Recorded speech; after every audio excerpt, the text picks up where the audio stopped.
Saudi അറേബ്യയിൽ പ്രാദേശിക ആസ്ഥാനമില്ലാത്ത വിദേശ കമ്പനികളുമായുള്ള സർക്കാർ കരാറുകൾ അവസാനിപ്പിക്കുന്ന നടപടികൾക്ക് തുടക്കമായി. അന്താരാഷ്ട്ര കമ്പനികൾക്ക് സ്വന്തം പ്രാദേശിക ആസ്ഥാനം റിയാദിലേക്ക് മാറ്റാൻ സൗദി അനുവദിച്ച സമയപരിധി ജനുവരി 1 അവസാനിച്ചിരുന്നു. കമ്പനികൾ ആസ്ഥാനം മാറ്റിയില്ല എങ്കിൽ സർക്കാരുമായുള്ള കരാർ നഷ്ടമാകുമെന്ന് ഭരണകൂടം നേരത്തെ വ്യക്തമാക്കിയിരുന്നു.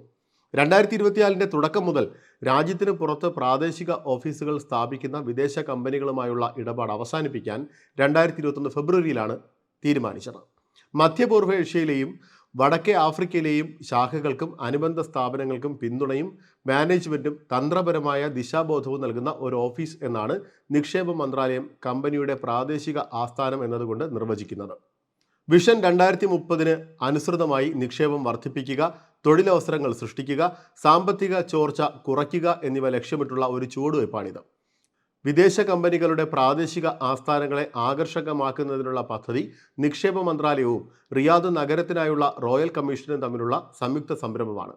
ഈ സംരംഭത്തിൽ സർക്കാരുമായോ അതിൻ്റെ ഏതെങ്കിലും ഏജൻസിയുമായോ അഫിലിയേറ്റ് ചെയ്തിരിക്കുന്ന സംരംഭങ്ങളും സ്ഥാപനങ്ങളും ഫണ്ടുകളും ഉൾപ്പെടും. എന്നാൽ ഇത് ഒരു നിക്ഷേപകനെയും സൗദി സമ്പദ് വ്യവസ്ഥയിലേക്ക് പ്രവേശിക്കുന്നതിനോ സ്വകാര്യ മേഖലയുമായി ഇടപെടുന്നതിനോ ഉള്ള ശേഷിയെ ഇത് ബാധിക്കില്ല എന്ന് അധികൃതർ അറിയിച്ചിട്ടുണ്ട്.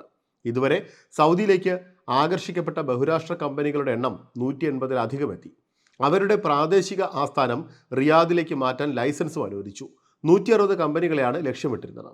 രാജ്യത്തിൻ്റെ ലക്ഷ്യം മറികടക്കുന്നതാണ് സൗദിയിലേക്ക് ആകർഷിക്കുന്ന കമ്പനികളുടെ എണ്ണത്തിലുള്ള വർധനവ് സൂചിപ്പിക്കുന്നത്.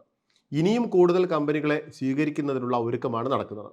ഇതിനായി വലിയ പ്രോത്സാഹനവുമായി സാമ്പത്തിക നിക്ഷേപ മന്ത്രാലയങ്ങൾ രംഗത്തുണ്ട്.